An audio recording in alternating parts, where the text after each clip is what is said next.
Yeah, so we're just doing the process of painting all the sponsor logos.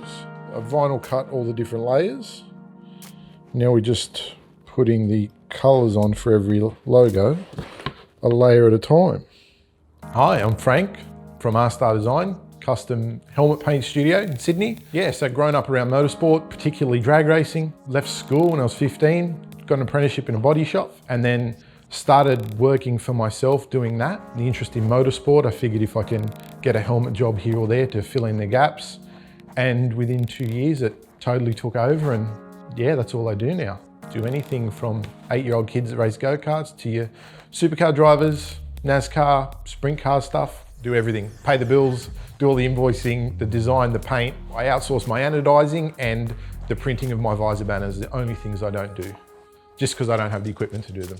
You turn your hobby into your job. It's not the worst thing in the world, but the logos is, it's a part of the process that I sort of enjoy the most. It's a little bit of a challenge, getting the right colors in the right spots and figuring out how you're going to do all the layers. And played with a lot of Lego as a kid, kind of relate it back to that. You put the right pieces in the right spots and you end up with the picture on the front of the box, really.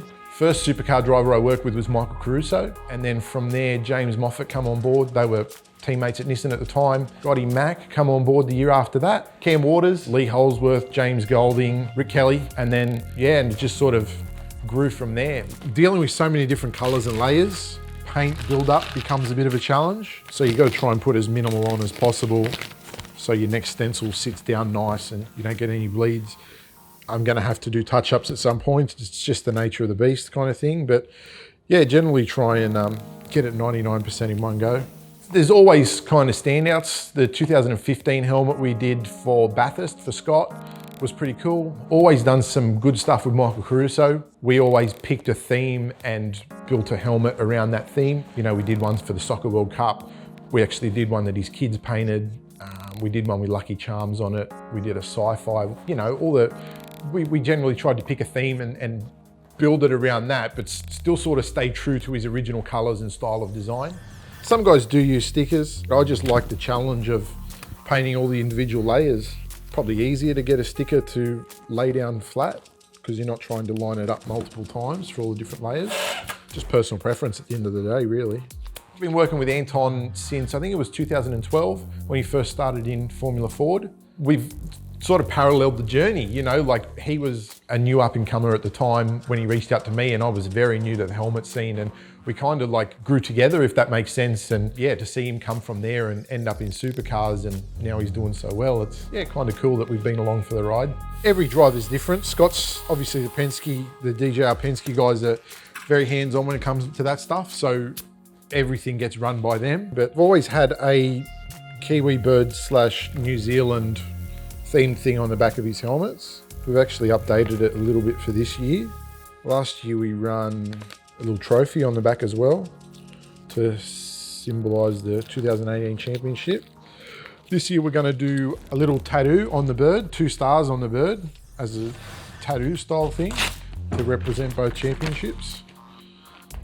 He's got a little catchphrase on the back there. He's on the top of the air intake. We get a little silver fern outline and a little tribute to his grandmother, which we've run on all the helmets for the last couple of years. The first part of the process is obviously the design phase. The start of the season stuff, some guys will start having conversations kind of around Bathurst on sponsors, colors, you know, all that kind of stuff. Submitted rendering to the driver and the team, and then they approve of that. We go and pull the helmet apart and paint it to match that rendering, obviously. Everything's painted. Everything's painted, even Scotty's Kiwi bird with the New Zealand flag on the back is all painted with various stencils and layers. I couldn't put an exact number on it, but there'd have to be like 25 to 30 hours in helmet. The 3 manufacturers sort of give me a blank helmet with a clear visor on it straight out of the box. And then they all supply their own version of an air intake that feeds cool air to the driver's helmet. So we install that after paint, and then the team will install their own radio kits and drink lines and all that kind of jazz. Sounds pretty simple, but yeah. Yeah, I mean, assembly day is pretty good, pretty rewarding. You get to see the whole thing finally come together. Box it up, send it off. It's always nice to get a customer's reaction. So I don't send a customer any pictures or updates. The last thing they see from me is the digital rendering. And then from there, they see their helmet when they pull it out of the box the first time. It freaks a few guys out, but I tell them that they just got to roll with it because it's worth it. And pictures never do them justice. So when you pick it up out of the box, it's, yeah, maximum impact.